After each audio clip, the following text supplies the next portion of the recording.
And now, ladies and gentlemen, would you make welcome, please, Hee-Haw's own, the Prime Minister of Humor, the Reverend Grady Nutt.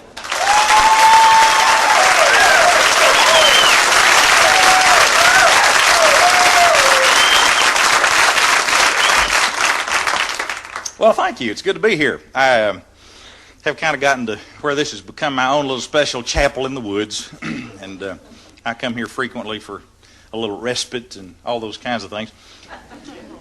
This is an album which will feature primarily the stories that I have told on Hee-Haw over the last several years that are my favorites, and one or two of them stories that became favorites of other folks. There are a couple of them that more people have said to me, gosh, I like that story about, than any of the other stories I've told. Anyhow, there are 18 and a half comedy minutes on a Hee-Haw show, and put the stopwatch on it sometime. It's pretty well programmed and calculated and put together. And out of that 18 and a half minutes, I have gotten 2 minutes of that time all by myself, which is a bit unusual, which gives me a little more than a tithe of the time. I wanted them to give time to me sacrificially. And so they have given me an abundant amount of time, and trust me just to stand up and tell stories. I don't submit a script. I don't use cue cards. I don't plan stuff. I don't time stuff. I know what story I'm going to tell, but I have no earthly idea how it's going to come out till they say 5, 4, 3, 2, 1, go. And then I just punt and hit it. So they let me do that. And out of those kinds of stories, I have developed kind of a crazy touch with picking up things out of the church, and that's really where it comes for me. Some of you know that I am truly an ordained Baptist minister of the one and only true Baptist faith. And I've had this wonderful vision about heaven. I love visions because you can't argue with visions. Oral had one, 90 stories high. And then he had vision part B. As soon as he got that one, he left the desert and came back and started building, or at least raising money for it, and forgot to get the part about the beds and the x-rays. So he's trying to finish up. And but I love visions because you can't. And I also notice that you have different kinds of visions depending on what you ate for supper. That's really true. You have a really good Mexican food supper after 9 o'clock, and you too could write the book of Revelation. I mean, it'll do it.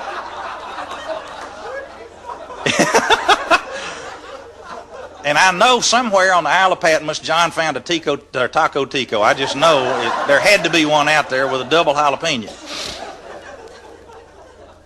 But according to my vision, right inside the main gate of heaven when we all get there, there are going to be these enormous corrals, normally about 12 feet high, with boards that are 2 by 12 oak, barbed wire on the top leaning in. According to my vision, there are these enormous corrals for each denomination. There's this huge one for the Catholics, and one not quite so big, but we're working on it, for the Baptists.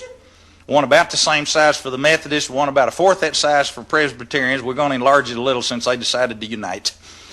And then we've got one back in the corner about that big for Lutherans, kind of a playpen in heaven. There's not a 4-foot fence. If they won't out, let them out. They'll get back in. Lutherans don't know any better.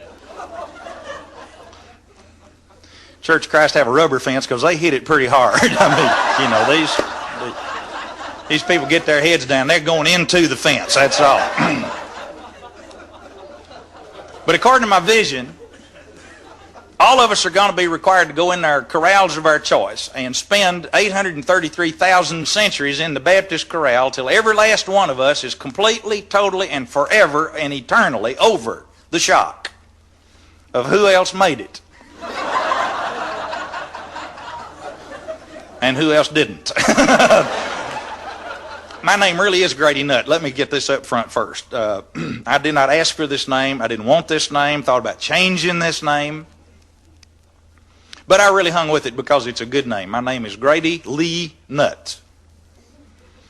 And I don't mind Grady Lee if it's printed, written. A headline in the newspaper, written on a return check from the government, IRS, a plaque from the Optimist for community service. Grady Lee Nutt is fine.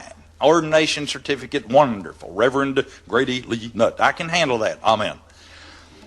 The part that bothers me is when it comes out orally and people say, Grady Lee. My folks did that. They'd say, Grady Lee, and it would trip. And it sounded like you yodeling and tripped while you was doing it.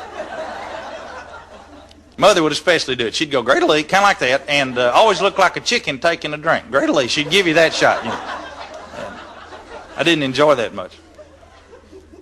But it really is my name, Grady Lee Nutt. I really am an ordained Baptist minister. I get a lot of questions on Hee Haw. One, how is it possible that a man ordained to the one and only true Baptist gospel can be around all those women? And I say joyfully. It's okay, I've been ordained, I can handle this. I've dealt with it. But people ask me if the folks on the show are really like that. Yes, they really are like that. A couple of them you wouldn't want to make a long car trip with. But,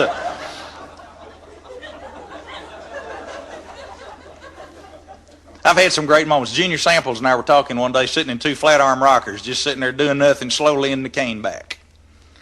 And Junior leaned over to me and he said, you know, ain't no one person ever whooped me. Says, now 4 done it once. It would take a Sunday school class to whip him. I believe that. He is just tougher than nails. To me, he reminds me of a fire plug wearing overalls. He is just stocky, tough, mean, you know. And he's a wonderful guy. But people ask me, among other things, are you truly a minister? Yes. Are you a pastor? Well, I have been. I'm not now. I wouldn't do this to a church. You have to ricochet around and do your thing all over the country and speak and travel, and I don't think that's fair to a church. Even if I were out leading family life workshops and holding revivals and doing retreats and speaking on college campuses and changing the lives of today's youth, I don't think that's fair to do that when I'm pastor of a church. I think if I'm going to be pastor of a church, I ought to stay put, and I never could do that. In fact, the biggest battle in my life was how in the world can I have fun entertaining people, and that's so obviously what God has given me as my special gift and my most wonderful gift. It's what I like to do the most. Why would I have that if I was supposed to stay in Jamestown, North Dakota, see, or Nashville, Tennessee? Why? Well, this way I get to do all of that. I love to bounce around. I feel sometimes like a golf ball hit full swing in a tile bathroom. There's no, you know, I know how that would feel.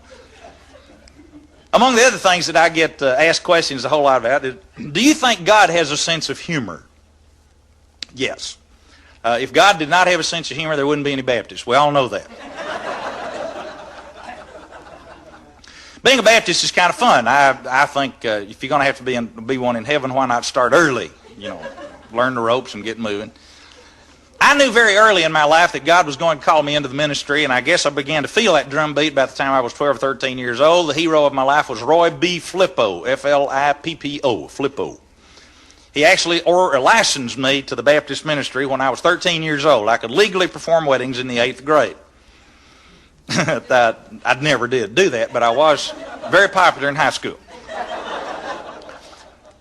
Roy Flippo was the great influence in my life. He first sparked in me a response to the ministry, and it was out of that I began to feel that welling up within me. I suppose that there was only one thing for me to do. Back when I was that age, there were only 2 things you could do in a Baptist church if you felt the hand of God on your life for some special purpose. Once you had become a Christian, once you had been baptized by full immersion, till you bubbled. There were only 2 things left that you could do with your life. Well, you could rededicate if you got bad off target. And you should. But other than that, there are only 2 special things you could give your life to: missions or to be a pastor. I always knew God would not call me into missions. I just knew that. God would not do that to me. See, God knows my heart. God understands my heart, and He is aware of the intense fear I have of snakes. Now, I heard missionaries come back from those foreign places like the Amazon and all of this, talking about snakes in the jungle. And I could just see them slithering through weeds and things and coming under the tent while you're preaching to these natives, and it wraps around your leg. And I just knew that God would not do that to me. See, I hate snakes. Worse than I hate anything on this planet, I hate snakes. I'd sleep in poison ivy before I would mess with a snake. I won't go in the zoo if the snake is awake. I will not look at National Geographic unless Eleanor goes through first and tears out the snake pages. I will not do this.